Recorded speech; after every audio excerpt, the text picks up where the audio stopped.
ఈ డిమాండ్ అనేది మీరు వేసినటువంటి ఈ డిమాండ్ ఏదైతే ఉందో అది ప్రొడ్యూసర్స్ ఇవ్వాలనా లేకపోతే హీరో ఇవ్వాలనా మరి ఎవరు ఇవ్వాలని దీనికి బాధ్యతలు అందరికీ ఇప్పుడు అందుకనే 12 మందిని పార్టీ చేశాము. ఇప్పుడు 12 మంది ఎవరి దగ్గరికి ఇప్పుడు 100 రూపాయలు వచ్చిందండి, 100 రూపాయల్లో నీ వాటా ఎంత తీసుకున్నావు? ఓకే, అంటే అందరి దగ్గర నుంచి వసూలు చేయాలి. ఇప్పుడు ఆ రోజు వచ్చింది సినిమా, ఇప్పుడు బ్యాంకులో డబ్బులు పెట్టాలి. ఇప్పుడు థియేటర్ ఓనర్ ఏం చేస్తాడు, ఆ షో అయిపోగానే ఆ రోజు అయిపోగానే తీసుకుపోయి ఆ డబ్బులు ఎవరికి ఇవ్వాలి? డిస్ట్రిబ్యూటర్కి ఇవ్వాలి. ఆయన వాటా ఆయన పెట్టుకొని అది థియేటరు ఆయన పర్సన్ 100 రూపాయల నుంచి ఆయన 10 రూపాయలు 15 రూపాయలు ఏదైతే ఉన్నదో అది పెట్టుకొని మిగిలిన 85 రూపాయలు ఇంకోనికి ఇవ్వాలి కదా. వాడు ఆయనది పెట్టుకొని ఇంకోనికి ఇస్తాడు. ఇది చైన్ అల్టిమేట్గా ప్రొడ్యూసర్ దగ్గరికి వెళ్తుంది. సో నేనేమంటున్నానంటే ఇది పెద్ద లాంగ్ ప్రాసెస్. ఇది ఒక రోజులో అయ్యేది కాదు, అంతే సింపుల్ కాదు. కానీ కానూన్ కా హాత్ లంబా హై అన్నట్టు వీళ్ళ దగ్గర నుంచి రికవరీ అవుతుంది. ఇప్పుడు మనము దొంగల దగ్గర నుంచే రికవర్ చేస్తున్నాం కదా, అది ఎక్కడనో విదేశాల నుంచి కూడా రికవర్ చేస్తున్నాము. అదే కదా బ్యూటీ ఆఫ్ మన వ్యవస్థ. కాబట్టి ఇక్కడ ఉన్న వాళ్ళ దగ్గర నుంచి రికవర్ చేయడం చాలా ఈజీ. సో ఈ లోపల అది రికవరీ అయితే సగం మంది ఆస్తుపాస్తులు అమ్ముకొని అటు ఇటు ఏం తెలియదు కదా ఇప్పుడు. అందుకని మనం ఏమంటున్నాం అంటే ఆ డబ్బులు వృధా కాకుండా, మిస్యూజ్ కాకుండా మేము ఆ డబ్బుల్ని ఇమ్మీడియట్గా జమ చేసి, ఎందుకంటే మీరు ఇప్పుడే చెప్పారు ఏది మళ్ళీ ఇంకా సినిమా నడుస్తుంది, పైసలు చేతులు మారుతున్నాయి కాబట్టి మేము అడిగింది ఏంది అంటే ఇమ్మీడియట్గా 42 కోట్లని 45 కోట్లను డిపాజిట్ చేయండి. సరే వాళ్ళ గవర్నమెంట్ మన కోర్టులు ఎట్లా నడుస్తాయంటే నేను చెప్పిందే నమ్మదు కదా, అవతల వాడిని వాదన కూడా వినాలి కదా. సో వాళ్ళకి నోటీసులు వెళ్ళాయి. నెక్స్ట్ ఇయరింగ్లో వాళ్ళు కౌంటర్ అఫిడవిట్ ఫైల్ చేస్తారు. అందులో వాళ్ళు క్లియర్గా చెప్పొచ్చు నేనే కరెక్ట్ అని కాదు. ఓకే, వాళ్ళు కరెక్ట్ అయితే ఇందాక చెప్పినట్టు వాళ్ళు కంప్లీట్ డాక్యుమెంటేషన్ తోటి, ఎవిడెన్సెస్ తోటి, ఒక ఆడిట్ రిపోర్ట్ తోటి రావాలి. అప్పుడు మాకేంది, మేము మళ్ళీ ఆ కౌంటర్ మీద మా రిప్లై ఉంటుంది. ఓకే, అయితే ఇప్పుడు ఆల్రెడీ కోర్టులో వేశారు, నడుస్తుంది. ఎప్పుడు దీన్ని మరి హియరింగ్ నెక్స్ట్ డేట్ ఎప్పుడేమన్నా చెప్పింది? ఒక ఉంటుంది. ఇప్పుడు ఇది ఎలాగూ 2-3 డేస్ హాలిడేస్ ఉన్నాయి కోర్టుకి. ఇప్పుడు మనకి సాటర్డే మళ్ళీ సండే రిపబ్లిక్ డే ఉంది. సో ఈ లోపల మేము నోటీసెస్ వీళ్ళకి సర్వ్ చేయాలి. ఎందుకంటే చాలా మందికి ప్రైవేట్ పీపుల్ ఉన్నారు. అదే ఇప్పుడు ఫర్ ఎగ్జాంపుల్ అనిల్ రావపూడి గారు ఉన్నారు అనుకోండి, ఆయనకి అడ్వకేట్ని పెట్టుకోవాలి. సో అది మేము నోటీస్ సర్వ్ కావాలి, ఆయనకు ఆపర్చునిటీ ఇవ్వాలి, అడ్వకేట్ పెట్టుకోవాలి. కాబట్టి మేబీ 1 వీక్ 10 డేస్లో మళ్ళీ మేము ఈ కేసును లిస్టింగ్ చేపిస్తాం. మళ్ళీ అంటే ఫర్దర్ డేట్ అంటూ ఏమి ఇవ్వలేదు. సో ఇవన్నీ అయినాక మళ్ళీ మేము రిజిస్ట్రార్ దగ్గరికి వెళ్ళి ఈ లిస్టింగ్ ఆఫ్ ద కేసు అంటాము. అప్పుడు లిస్టింగ్ చేపిస్తాం. ఎందుకంటే మళ్ళీ లిస్ట్ అయినా సగం మందికి అడ్వకేట్స్ ఉంటారు, సగం మందికి ఉండరు. సగం మందికి మాకు నోటీస్ సర్వ్ కాలేదంటారు. సో ఇది ఒక అంటే న్యాయ పోరాటము అంటే అదొక ప్రక్రియ. అది దాంట్లో చాలా ఓపిక, పేషెన్సీ ఉండాలి. మన కేసు నిలబడాలి. అంటే ఇప్పుడు మాది అడ్మిట్ అయింది, ఇప్పుడు ప్రాసెస్ వాళ్ళ తరపున కౌంటర్ వేయాలి. దానికి మళ్ళీ మేము రిజాయిండర్ అంటాము. మళ్ళీ వాళ్ళు అవసరం ఉంటే వాళ్ళు సర్జాయిండర్ వేస్తారు. ఇట్లా కౌంటర్, రిజాయిండర్, సర్జాయిండర్ అట్లుండి అప్పుడు సమగ్రంగా జడ్జి గారి దగ్గర మొత్తం పేపర్స్ ఉంటాయి, డాక్యుమెంట్స్ ఉంటాయి. కాబట్టి వారు ఒక నిర్ణయం తీసుకుంటారు. That is called judgement. Okay, అయితే ఇప్పుడు గత సినిమాలు చాలా రిలీజ్ అయినాయి. ఇప్పుడు పుష్ప 2 కావచ్చు, లేకపోతే గతంలో కొన్ని సినిమాలు టికెట్ రేట్స్ కూడా పెంచినప్పుడు మరి ఇప్పుడు వాళ్ళకు లేని నిబంధన మాకు ఏంటని వీళ్ళు క్వశ్చన్ చేసుకునేటువంటి ఇది ఉంటుంది కదా డెఫినెట్గా. అవునండి, నేనేమంటున్నా అంటే వాళ్ళకి లేని రూల్స్ మాకే ఎందుకు అని అంటే అప్పుడు ఏం చెప్తారంటే అదే చెప్తున్నాము. పుష్ప 2 మెమో కొట్టేయలేదు. కానీ ఆ రోజు మేము అడిగింది ఏంది అంటే బెనిఫిట్ షో వాళ్ళు 1000 రూపాయలు ప్లస్ జిఎస్టీనో లేదా ఇంక్లూడింగ్ 1000 రూపాయలు వసూలు చేశారు. ఇది 4th డిసెంబర్ 2024 నైట్. ఆ షో డబ్బులు కూడా మేము అడిగాము.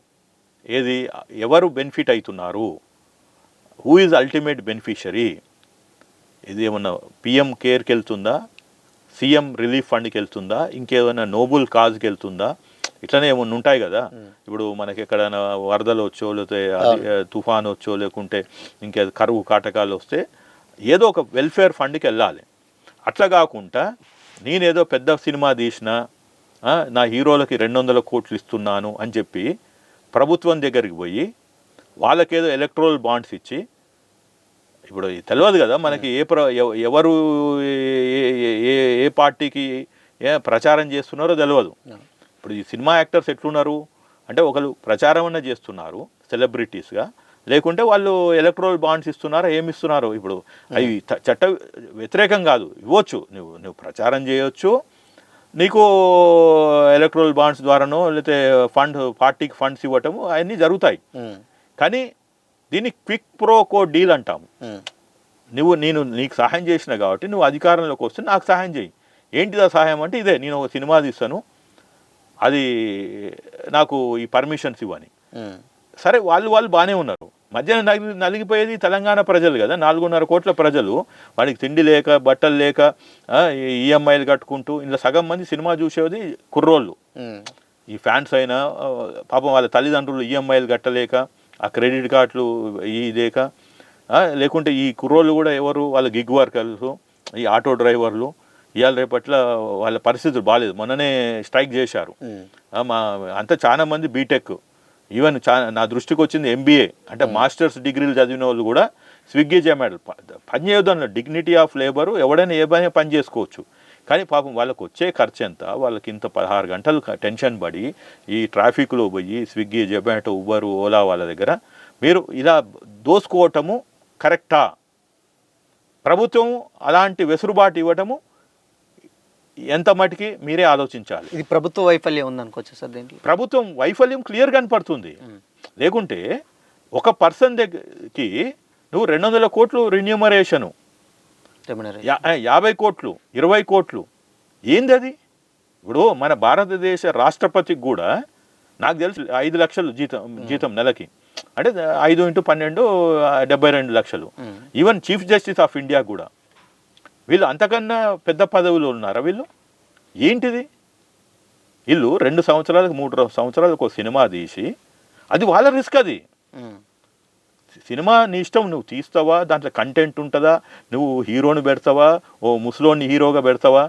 ఇప్పుడు ఇతను మెగాస్టార్కి ఏజ్ ఎంత? 70 ఏండ్లు. ఇప్పుడు 70 ఏండ్లకి ఇప్పుడు నేను ఐఎమ్ 55. ఇప్పుడు మన అంటే కామన్ మ్యాన్కి కొన్ని దగ్గర మనం వివక్షత కోల్పోతున్నాం. 70 ఏళ్ళలో ఉన్న సినిమా మనం వేరే రాష్ట్రాల్లో చూస్తారా? ఇప్పుడు రజనీకాంత్ గారు తీశారు, అవి 2-3 ఫ్లాప్ అయినాయి. రెండోది ఇప్పుడు ఆయన ఏజ్కి తగ్గట్టు తీస్తున్నాడు. జైలర్ అయినా కూలీ అయినా ఆయన ఇట్లా తీస్తలేరు. ఏజ్ సమస్య కాదు, ఏజ్ సమస్య అండి. 60 కాగానే నీకు రిటైర్మెంట్ ఎందుకు ఇచ్చి పంపిస్తున్నావు? ఇప్పుడు ఆయన రిటైర్మెంట్ తీసుకున్నాడు. మీరు 2008లో నేను కలామా తల్లికి నేను స్వస్తి పలుకుతున్నాను, రాజకీయాలకు పోయినావు, ఓ పార్టీని పెట్టినావు. ఇక్కడ అది కూడా ఉంది. ఆయన విమర్శలు తీసుకోవాలి. హీఈస్ ఏ పబ్లిక్ లైఫ్లో పార్టీ పెట్టాడు. ఆయన మీద ఎంతోమంది డబ్బులు పెట్టి ఎంతోమంది ఆ రోజు 294 మంది ఉమ్మడి రాష్ట్రంలో ఎమ్మెల్యేలు పోటీ చేసిండ్రు. వాళ్ళ పరిస్థితి ఏమైంది? మా ఫ్రెండ్ తెలంగాణ విఠల్ ఉన్నాడు, తెలంగాణ మన ఢిల్లీ వసంత్ ఉన్నాడు. ఇలా ఆయన పరిస్థితి ఏమైంది? వాళ్ళ గురించి ఎప్పుడైనా ఆలోచించిండా? పోయిండు, ఆ పార్టీని మర్జీ చేసేసిండు. ఏది? కాంగ్రెస్లోకి పోయి మళ్ళీ రాజ్యసభ అయిండు. అంటే అక్కడ ఒక సొంత ఊర్లో ఓడిపోయిండు. వాస్తవాలు మాట్లాడుకోవాలి. ఆయన ఏం పెద్ద గొప్పోడు దేవుడు ఏం కాదు. సమస్య అది కాదు కదా. ఇప్పుడు తమ్ముడు ఇంకా గ్రేట్. తమ్ముడు ఓడిపోయినా, 2 దగ్గర ఓడిపోయినా ఒకటే సీట్ వచ్చింది ఆయన కొట్లాడితే 2019. అయినా కానీ నికాస్గా నిలబడి పార్టీని మర్జీ చేయకుండా ఈ రోజు కూడా మళ్ళీ ఒక జాతీయ పార్టీలో టైఅప్ అయిండు. ఈ మెగాస్టార్ అనే వ్యక్తి ఇటు పాలిటిక్స్లో ఓడిపోయిండు. ఎన్ని ఫ్లాప్స్లు వచ్చినాయి ఆయనకి ఎవరిచ్చిన లైఫ్? అందరి వాడి కాదు, ఆయన కొందరి వాడే. దాసరి నారాయణ మేము అప్పుడు స్టూడెంట్ లైఫ్లో ఉన్నవాళ్ళము, మేము లైఫ్ ఇచ్చాము ఆయనకి. జగదేక వీరుడు, అతిలోక సుందరి తర్వాత ఎన్ని కంటిన్యూస్ ఫ్లాప్సే. మాలాంటి వాళ్ళం మాకు తెలిసో తెలియక మేము హాస్టల్లో ఉంటే మాకు మా ఫాదరు వాళ్ళు ఇట్లనే బంధువులు డబ్బులు ఇస్తే పోయి చూసిన వాళ్ళం. కానీ ఆయన ఏం చూడమని చెప్పడం కాదండి. ఫస్ట్ రాజకీయాలకి నువ్వు వచ్చినావు, విడ్రా అయినావు, రాజకీయాల్లో ఫెయిల్ అయినావు. అప్పుడు ఏం చేసిండు? 150 సినిమా అని చెప్పి ఇదే హైప్ క్రియేట్ చేసిండు. అడిగేటోడు లేక. నువ్వు ఈరోజు కూడా నువ్వు రాజ్యసభ మెంబర్వి, నీకు మంచిగా ఒక ఎమ్మెల్యే పింఛన్ వస్తుంది, ఎంపీ పింఛన్ వస్తుంది. ఇప్పుడు వాళ్ళ బిడ్డని డైరెక్టర్ పెట్టిండు, అది కూడా ఉంది ప్రొడ్యూసర్గా. ఇప్పుడు అంటే ఇదో పెద్ద మాఫియా, పెద్ద స్కాము. చెప్పుకోవడానికేమో నేను పెద్ద నీతివంతుని అని, అది రాంగ్. అది నేనేమంటున్నా అంటే అతను విమర్శలు తీసుకోవాలి, ఇది రాంగు. 42 కోట్లు నువ్వు ప్రజల తెలంగాణ ప్రజల నుంచి ఆయనంటే ఆయన వ్యక్తిగతంగా చెప్పట్లేదు, ఆయన పార్టీ కూడా చేయలే, మీరు అడిగిన కాబట్టి చెప్తున్నా. He is not a party to it. మేము రెస్పాండెంట్లో అతను లేడు, డైరెక్టర్ ఉన్నాడు, మూవీ ప్రొడక్షన్ ఉన్నారు, వాళ్ళ బిడ్డని కూడా చేశాం, వాళ్ళ డాటర్ని కూడా. ఆయన చేయలే, ఎందుకంటే రిన్యూమరేషన్ ఆయన ఇష్టం. కానీ నేను ఇక్కడ అడిగిన ప్రశ్న ఏంది అంటే, ఇక్కడ అత్యధికంగా మన భారతదేశంలో ప్రధానమంత్రి, రాష్ట్రపతి, చీఫ్ జస్టిస్ ఆఫ్ ఇండియా, అంతకన్నా ఎక్కువ లేదు. అంతేందుకు సొంత కంపెనీలలో కూడా వాళ్ళ డబ్బులు పెట్టి వాళ్ళు కంపెనీ చైర్మన్, ఎండీలు ఉంటే కూడా, ఇప్పుడు ముఖేష్ అంబానీ గారు ఉన్నారు, ఆయనకన్నా పెద్దోడు ఆయన శాలరీ ఎంత అంటే, అక్కడ ఒక చట్టం పెట్టారు, మీరు యావరేజ్, ఇప్పుడు ఇన్ఫోసిస్ ఉంది, అందులో కూడా ఇట్లనే ఇష్టం ఉన్నట్టు శాలరీలు తీసుకుంటున్నారని. Remuneration will be fixed by a committee of that chairman who is the owner. రెండోది, అది యావరేజ్ ఒక మనకి ఆఫీస్ బాయ్ నుంచి మొదలు పెడితే హయ్యెస్ట్ మెంబర్ తీసుకొని యావరేజ్ శాలరీ తీసుకొని దానికి ఒక 60 టైమ్స్ కన్నా ఎక్కువ పెంచొద్దు. ఓకే, ఇవన్నీ దేశంలో రూల్స్ ఉన్నాయి, కానీ ఓన్లీ ఫిలిం ఇండస్ట్రీలో రూల్స్ లేవు. రెండోది, ఇలాంటి కంపెనీలు కామన్ మ్యాన్తో సంబంధం లేవు. వాడేదో బిజినెస్ చేసుకుంటుండు, వచ్చిన డబ్బుల్ని సరే నువ్వు ఎండీస్ అని చెప్పి 100 కోట్లు 200 కోట్లు తీసుకోవడానికి చట్టం పర్మిట్ చేస్తలేదు. That is called corporate good governance అంటారు. ఇక్కడ ఇప్పుడు ఒకరు, నేను ఏదో చూశాను, పేరు గుర్తొస్తలేదు, ఒకరికి 200 కోట్లు అంట, ఒకరికి 100 కోట్లు అంట, వాళ్ళు 70 కోట్లు అంట, వాళ్ళు 50, 30 కోట్లు. అది ఏంది ఇది? రెండోది, ఇప్పుడు చెప్తున్నాను చిరంజీవి గారి గురించి, నేను ఆయన అభిమాన్యే కాదంటలేను, కానీ ఇలాంటివి చేస్తే నాకు బాధ అనిపిస్తుంది. నీకు ఏం చేయాలి, నీ ఏజ్కి నువ్వు పని చేయాలి. ఇప్పుడు ఆయన ఉన్నారు వెంకటేష్ గారు, ఆయన గౌరవం, ఆయన 64 ఇయర్స్, ఆయన ప్రకారం ఆయన సినిమా చూసిండు, ఆయన క్లియర్గా అదే అనిల్ రావుపూరి గారు ఏం చెప్పిండు, నువ్వు లాస్ట్ టైము సినిమా తీసినప్పుడు ఆ సినిమాలో ఏముంది, is mentally fit but physically unfit for his job because 5-6 years అయింది అని. అంటే నాట్ ఈవెన్ సర్కాస్టికల్గా చెప్పింది కాదు అది, it is based on his age also. అంతేగాని ఆయన super star Madiga first victory Venkatesh Madiga నేనేదో కలియుగ పాండవుల మాదిగా చేస్తా అని చెప్తే ప్రజలు తీసుకోరు. చిరంజీవి దగ్గరికి వచ్చేవారికి ఏమైందంటే, సరే మంచో చెడో ఆయనకి చాలా మంది అభిమానులు 3 జనరేషన్స్ వాళ్ళు ఉన్నారు. ఎందుకంటే ఆయన 78లో వచ్చిండు, మాలాంటి వాళ్ళు మేము ఖైదీ నుంచి ఇన్స్పైర్ అయ్యాము. తర్వాత మొత్తం 90s ఆయనే రూల్ చేశాడు. 2008 దాకా ఠాకూరు అలాంటి సినిమాలు తీశాడు. తర్వాత 2000 కనుమరుగయ్యాడు, మళ్ళీ 2018లో వచ్చాడు. సో నేనేమంటున్నా అంటే, సరే మీకు డబ్బులు ఇచ్చినా కానీ మీరు మీ డాటాని పెట్టడమే కాన్ఫ్లిక్ట్ ఆఫ్ ఇంట్రెస్ట్. దానికి తోడు ఇక్కడ ప్రభుత్వంలో ఉన్న దిల్ రాజు గారు, ఆయన ప్రభుత్వంలో అది ఏంది ఫిలిం డెవలప్మెంట్ చైర్మన్, ఆయన ఏం చేసుకుంటూ ఆయన డెవలప్మెంట్ చేసుకుంటుండు.